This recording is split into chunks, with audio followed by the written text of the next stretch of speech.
கூட்டணி அமைப்பதில் திமுகவை அதிமுக முந்திக் கொண்டுள்ள நிலையில் மறைந்த முதல்வர் ஜெயலலிதா பாணியில் முதல்வர் எடப்பாடி பழனிசாமி ஒரு ராஜதந்திரி என நிரூபித்திருக்கிறாரா? திமுக கூட்டணியில் தோழமை கட்சிகள் இன்னும் தோழமை கட்சிகளாகவே இருப்பது ஏன் என இதோ விரிவாக பார்க்கலாம். ஒரு மாதத்திற்கு முன்பு சரியாக ஜனவரி 14ஆம் தேதி அதிமுக எப்படி ஒரு கூட்டணியை கட்டும் என கேள்வி நேரம் கூறியிருந்ததோ அப்படியே ஒரு கூட்டணியை கட்டிக்கொண்டிருக்கிறார் எடப்பாடி பழனிசாமி.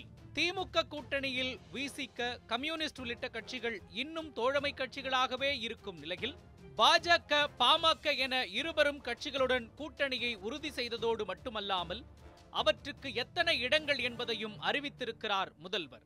இந்த இடத்தில் கூட்டணி பந்தயத்தில் தனக்கு முன்னால் ஓடிக்கொண்டிருந்த ஸ்டாலினை எடப்பாடி முந்திவிட்டாரா அல்லது பின்னால் இருந்து தனது வியூகத்தை வகுக்க எடப்பாடியை வேண்டுமென்றே ஸ்டாலின் முந்தவிட்டாரா என்கிற சந்தேகம் எழுகிறது.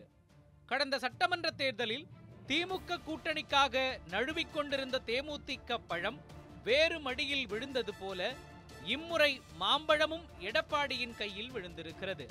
பாமகவிற்கு வெட்கம் இல்லை, சூடு இல்லை, சொரணை இல்லை என ஸ்டாலின் ஆத்திரப்பட நம்பி வந்தவர்களை நட்டாற்றில் தள்ளிவிட்டார்கள் என முரசொலி விரக்தியை வெளிப்படுத்தியிருக்கிறது. இதனூடாகவே பாமக அதிமுக பக்கம் சென்றதே ஸ்டாலினின் தலைமைக்கான பின்னடைவு என்கிற பார்வை வைக்கப்படுகிறது. அந்த பார்வையை எடப்பாடி பழனிசாமி கூட்டணி கட்டுவதில் ராஜதந்திரி என்கிற சித்திரத்தையும் வழங்கியிருக்கிறது. அதே சமயம் இரண்டு கட்சிகளுக்கே 12 தொகுதிகளை ஒதுக்கியிருப்பது அதிமுக பலவீனமாக இருக்கிறது என்பதற்கான ஒப்புதல் வாக்குமூலம் என்கிற கோணமும் முன்வைக்கப்படுகிறது. அத்துடன் அதிமுக கூட்டணி பலமான கூட்டணி என்று முன்வைக்கப்படும் போதெல்லாம் முரண்பாடுகள் கொண்ட கூட்டணி என்கிற விமர்சனமும் எழுகிறது.